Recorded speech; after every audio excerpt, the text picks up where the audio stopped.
Welcome back, guys, to the MLG stream. Of course, we're covering the Acer TeamStory Cup match between Empire and Acer. Acer is currently up 4-2.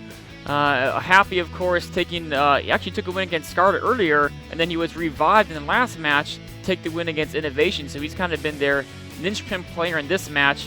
But Acer is deciding to put up Bly against him. Yeah, Bly is a player who I can only best describe as vicious, regardless of who he plays. Like, Nurture is really good, and some people even classify him as coin flippy, but Bly is just vicious, and this could be problematic for Happy. So, and apparently he might have to answer the door, giving us a warning. Okay. Yeah, that's fair. Saying, a couple minutes he may need to do a quick pause. Of course, Bly, a man of many talents, multitasking. As always. I always kind of think of Bly as like Jelizard reincarnated, like the modern version of Jelizard, just because he is so vicious, like you said. Like he'll, originally when he first kind of came out in the scene as one of the top players for StarCraft 2, he was known for exclusively using very aggressive tactics, taking down the game early, or losing if he wasn't able to take down the game early. But over the last, I think, maybe eight months or so, he's actually built a reputation for being able to play a strong macro game as well, and now he's kind of one of the most diverse players. You can never know what to expect from him. In fact, the player we're talking about now, representing Acer, in the upper right-hand location of Yansu, it is Bly. And his opponent just knocked out one of the people heralded as the best players in StarCraft 2. It's going to be Empire's own Happy. And I got to give a quick shout out. Actually, a close friend of mine, he's a big fan of Base Trade TV. He's actually the one who made this map we're currently playing on, Phoenix X6. He's competing in the Red Bull Team Look map contest. So I'm very excited to see what sort of maps will come out of that. As, these newer maps like Yansu and Frost, they're cool, they're different, and they've definitely changed the way the game gets played, especially with the third base locations. But I'm really excited to see what comes out next. Yeah, and that's actually something to look out for, is that Red Bull map contest. I believe there's going to be a tournament next weekend, I think, featuring those maps, and we're not exactly sure the structure of that, but stay tuned for that. Of course, more details will be coming out. They've already released the details of the map, so if you're a map maker, go and check it out. If you just go to like Team Liquid and just type in Red Bull map contest into the search bar, you'll probably find that post. It's a really cool idea, and I like the way that they're trying to encourage more maps to be made outside of Korea, because a lot of the competitive maps do come out of Korea right now. Of course, they make a lot of maps down there. And Fruitland. Yep. That one I don't know about. That one's kind of crazy. It's interesting, though. Crazy can be good. You really need a wild card like map from time to time, just like that one, though. It really refreshes everything, I feel. Go for the lemons. Go for the lemons. Or don't, and like try and win. It's like, I don't know, man, but the lemons are a cool concept. Happy, though, opening with a Reaper versus Bly. Not at all unexpected, being that this is now TVZ. And, when we were back on Star Station, we were talking about the accessibility of a main base. And Yansu, as we can see, has a lot of accessibility at the front for a Reaper to come in, but also this little kind of back ledge. I don't know what you want to call it. It's almost like a stepping stone made specifically for Reapers, I feel. Yeah, it's pretty much, besides Star Station, it's like the next in line of Ultimate Reaper progression. Of course, it's basically like Star Station, except there is some zones that you can't jump up, so your opponent can kind of look for that stepping stone. But it is a super great map for Reapers, and we can see Happy's going to use that stepping stone to actually get his Reaper in the main from an angle that, well, looks like the Overlord's going to expect it. So maybe not an unexpected angle, but definitely a very easy, quick access to the main base. I just want to look at the rally point of the Zerglings right now. The two at the natural are going to go straight for the natural of Happy, knowing that command center is down, and the 4 links at home will just chase this ring around the Rosie style with on the creep. And yep, there we go. 2 links moving out. So he's going to try for sure to knock down this command center. Happy knows that Bly does this. I don't think the second Reaper will come across the map. It's at the Watchtower now, but it'll probably guard that SCV. Yeah, I kind of like that, keeping that second Reaper back when you know it's a possibility. I mean, if you don't have the second Reaper back there, like, you either have to abandon the command center until you bring 2 Reapers home from their main, which is like 15 seconds of delayed time at least, or you have to pull something like 5 SCVs, which of course you're losing a lot of mining time. So either way, the second Reaper is very important to get that back, and it is going to fend off these Zerglings. But at least it means that there's only one Reaper really being annoying to Bly. So either way, it's always a great move to send those 2 Zerglings to your opponent's potential natural base. Yeah, because I mean, let's assume that this Reaper wasn't at home. They kill the SCV. That's another 10 seconds it takes to transfer them to main on top of getting this natural up. It's little, but important. Oh yeah, I mean, every little bit, right, can really help you as you go further on into the game. Now, a really big thing here, too, is Bly's got a lot of queens on the field. This is going to be fantastic for fending off the Hellion follow-up. There's a nice choke on this map that actually covers both the ramps, so it's a little bit hard to be sneaky, but... Oh, getting caught here at the top of this cliff face. Reapers have to be incredibly careful. He's just trying to put some damage on the Zerglings, of course. Zerg units do regenerate, but Reapers with combat drugs regenerate at a much faster rate. So if he can keep trading damage, eventually the Zerg units are going to be taken out. Although Bly's done a great job of... Ooh, nicely done taking out that tumor.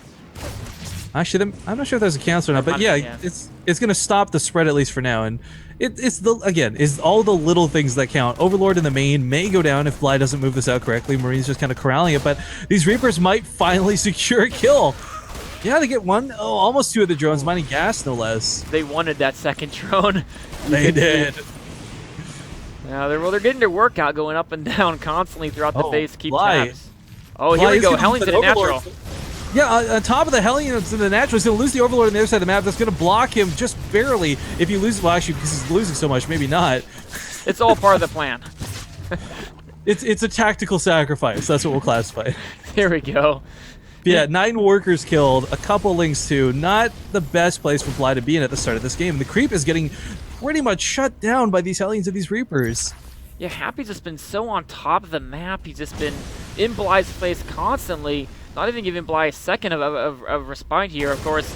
And also, he can see the front of Bly's base. He can see that it's 2 Evos and a Roach Warren, so he knows to look out for a potential Roach attack. And look at this, the Evolution Chamber is actually getting incredibly low, because Bly knows he can't really move out to engage this, but finally with his Queen saying, all right, I'm at half health, I can't afford to lose this upgrade.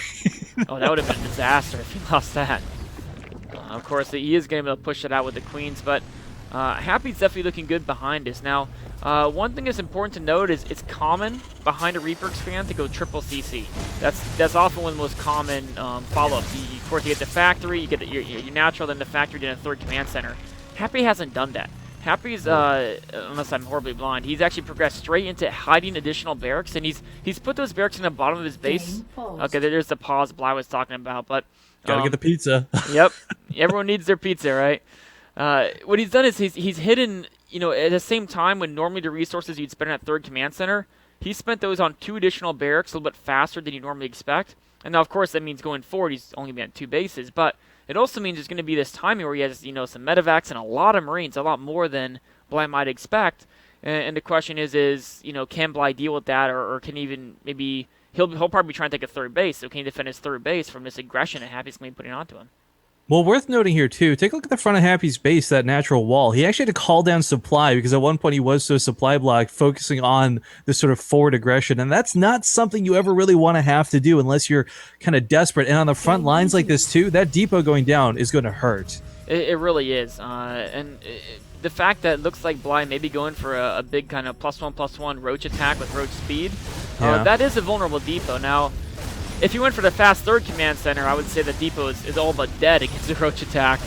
Given that he's been making so many Marines, it's hard to tell which player is going to be more aggressive, because Happy's doing a very aggressive build himself, just now being at 3rd command center. But Bly also is playing fairly aggressive, making a lot of Roaches now. So, will it be Happy who's containing Bly with a threat of drops? Yes, you just saw the Roaches. This is really important. On top of being active on the map, gonna squeeze past these Roaches with a couple really low health Hellions, but the Reaper's soaking in a lot of that initial damage and should be able to get a couple more drone kills here with units that would have otherwise been sacrificed to these Roaches. And meanwhile, canceling a 3rd base with his double medevac drop. Actually, can he get both Queens? Oh, a Transfuse goes down to save one of the Queens. But he can pick up. He can just go to the main. These Roaches can't keep up. And Bly knows this, so immediately falling back. But it was a fake. Happy, just a bit of a counter to the counter, just drops out right where he was. Takes out another tumor, and if he could get that 2nd Queen, that'd be great, because he's killed most of the active tumors. I think there's only one over in this location below this ramp, and there's one more over here. But with only 2 active tumors, if he can kill the Queens that are placing them, all of a sudden Bly has to either choose between maintaining creep spread or skipping injects. Well, Bly is actually investing a lot into roaches. 10 more just came out the natural. He's trying to hide them. He doesn't want Happy to know about this because the more of Happy's army that gets caught on this side of the field, the harder it's going to be for him to defend at home. He may have had that crazy production, but oh, hold the phone. Happy's actually done something we haven't seen in TVZ in a while. He's invested in a siege tank. This is I love this reaction to roaches. Of course, if you know there's that threat of a timing attack, tanks are great against it, and he does get the queen. With that last hit, too, no less. That was the Marauders' last shot, but still keeping roaches in the main. Happy's going to find it very hard to unload here one at a time, and because of this, very tentative to go up there. And but looks like...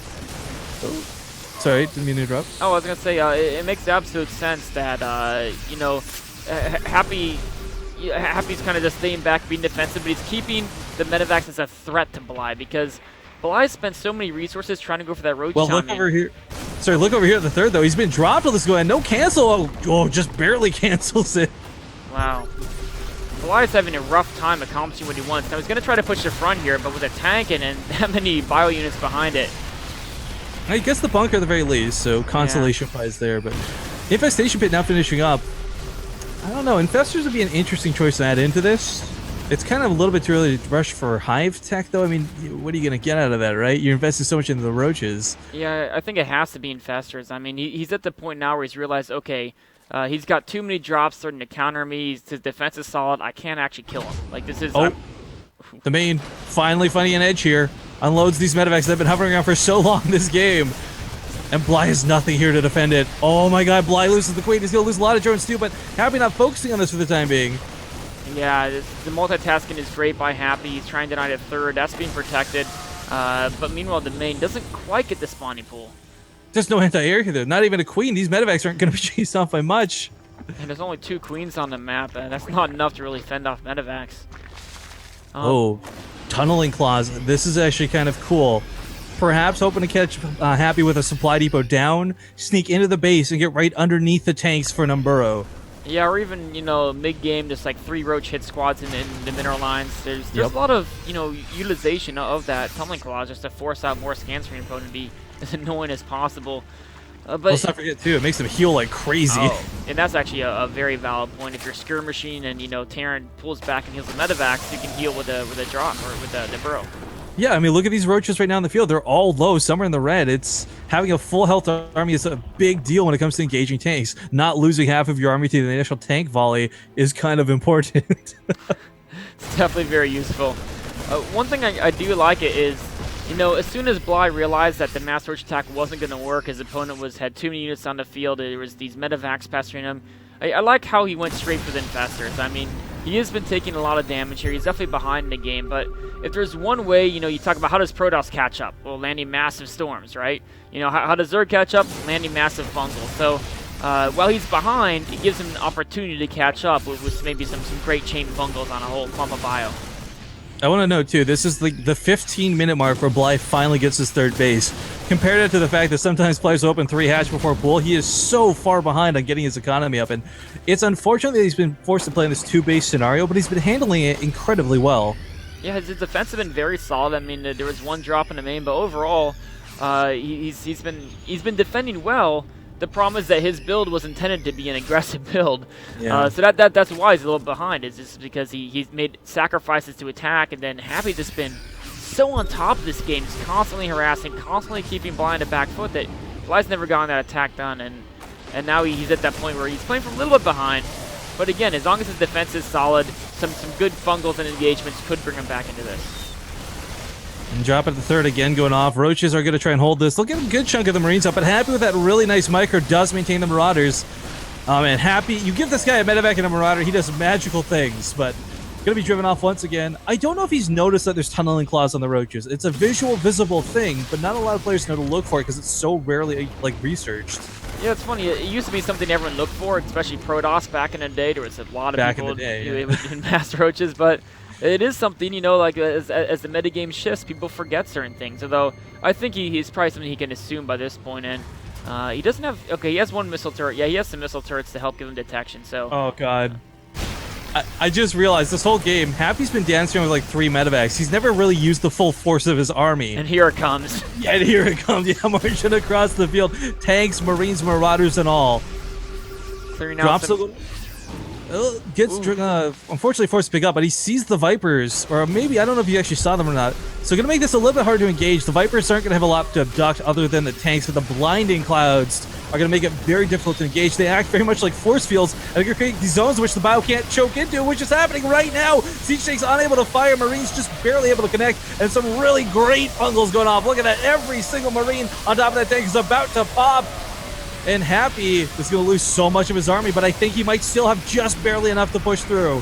Yeah, it was kind of a numbers game at that point. You know, Bly actually had a great engagement. The ramp wasn't too good for him, but the blinding clouds and fungals are amazing. But, I mean, you're talking about he was down in supply, and the bulk of his army was roaches, which is, you never want to be down in supply going roaches. Too many medevacs, too much healing power for Happy, so he can survive those fungals, and he just continues to reinforce. Look at these, look at the rate at which he builds units, man. They're just crawling across the map. There's like that classical rules of 3 for just about everything, and right now in this game, without that third base for so long, Happy will take the game.